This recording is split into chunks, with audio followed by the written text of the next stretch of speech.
Earlier this week, the Joint Admissions and Matriculation Board JAMB released the 2025 UTME results.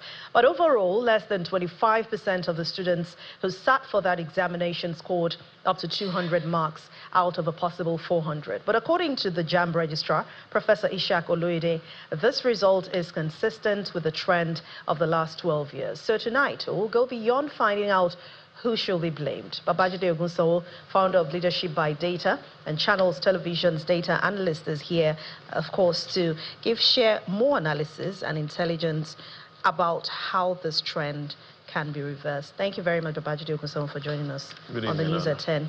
Good evening. First, these results have generated quite a lot of negative reactions from everyone, especially from students and parents this time. Do these results highlight the toughness of the examination or the abilities of the students? How should this result be interpreted? Summary is JAMB is on trial. And if you take a look at the petition from students, teachers, and parents against this result, it has some merit. Again, if you look at the defense that JAMB has put out, there is strong merit from JAMB as well.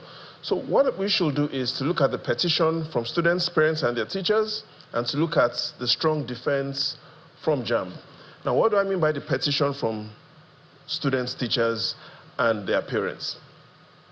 The summary of that petition is that the input of these children was not what they got from the results in terms of the output. They've talked a lot about system glitches whereby the students, while writing the exam, the laptop went off several times.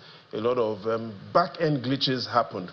So the summary of that petition is the back end of the JAMB result portal cannot be foolproof. What's my take on that? Yes, there's really no system that is foolproof. And remember in 1912, the Titanic, those that built the Titanic said this ship wouldn't sink. Did that happen? No, it didn't. It sank. Enigma machine, it was during the Second World War when the Nazis had created a system to communicate that to them was meant to be the most secured means of communication. They said they believed it was foolproof. What happened? The Polish government hacked that system. Again, that system failed. We remember even in recent times, if you look at NASA in 1986, then after several decades of working on a spaceship to go to explore what was several miles above, NASA had created a spaceship that they felt was going to provide a lot of intelligence about several planetary bodies. What happened in 1986 after they released that spaceship, the Challenger?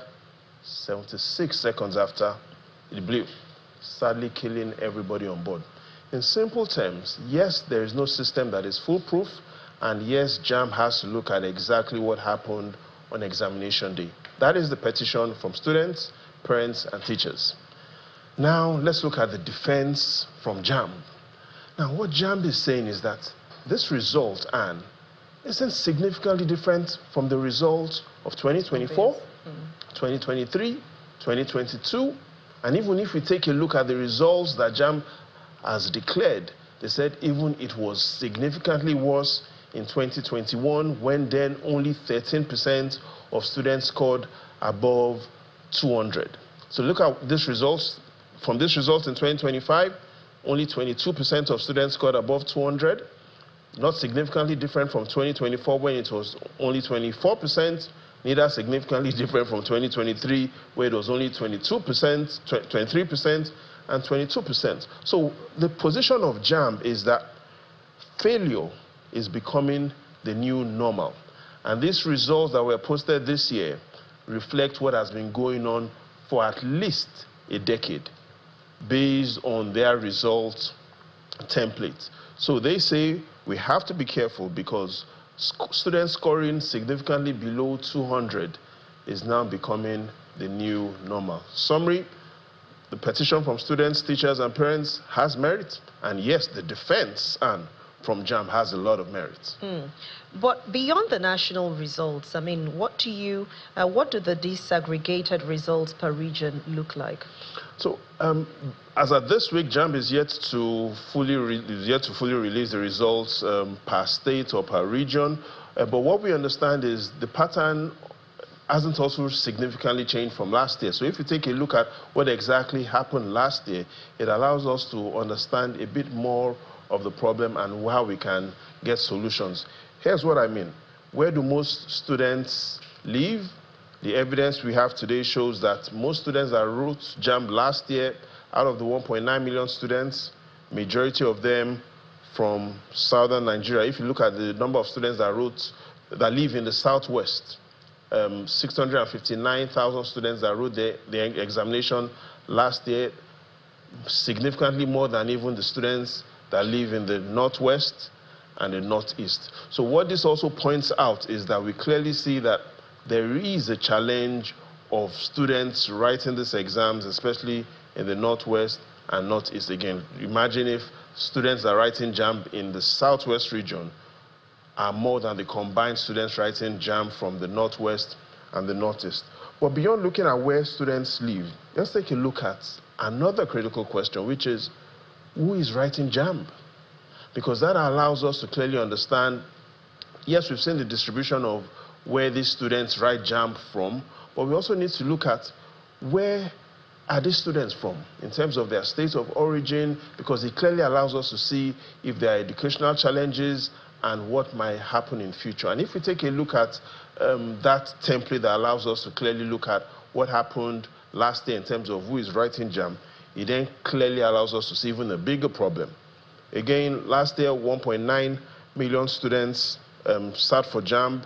The evidence in front of us shows that only 40% of that number came from northern Nigeria. Again, only 40% of those that are writing JAMB comes from northern Nigeria. Remember, in the elections, over 60% of our electoral numbers come from the north. However, just about 40% of our JAMB students come from northern Nigeria. But Anne, in the final analysis, what we now need to focus on is what needs to be done. And for me, three things. First is JAMB, just as it did last year, needs to provide disaggregated data on exactly what these results really look like. Apart from the national level that we've seen, we need to see results at the local government level, gender level data, state level data. We need to disaggregate this data to be able to interrogate it properly. Second thing that needs to be done is, from 2019, which is in under 3 years, those that will be writing these exams will be classified as the Generation Alpha. What sort of results are we going to be getting from Generation Alpha? These results really were based on Generation Z. Finally, and I know you have to go, but finally, JAMB must not be so humble that it chooses to take all the complaints from everybody, students, parents, teachers. No, JAMB cannot be that humble. But neither should be JAMB be so arrogant that it chooses not to take any feedback on this exam from students, their parents, and their teachers. So JAMB has to understand that it has a role to play between humility and arrogance. All right, thank you very much, Babajide Ogunsowo, founder of Leadership by Data and Channels Television's data analyst, for your interesting analysis on the news at 10. I'm sure JAMB is listening.